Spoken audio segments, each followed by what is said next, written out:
Hey guys, welcome back to another quick how-to video, and today we're going to show you on how to share screen on Discord mobile. And the first thing that you'll need to do is you have to open your Discord application and of course log into your account, and then let's go to general chat.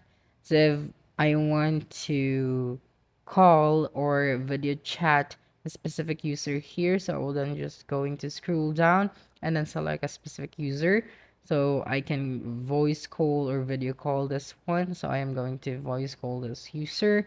And then from the bottom, you just have to slide up or swipe up and then click on the share your screen option.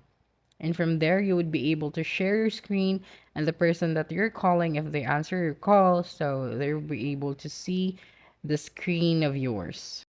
Okay, so that's a wrap. Don't forget to like, subscribe, and hit the notification bell for more quick how to videos next time. Adios.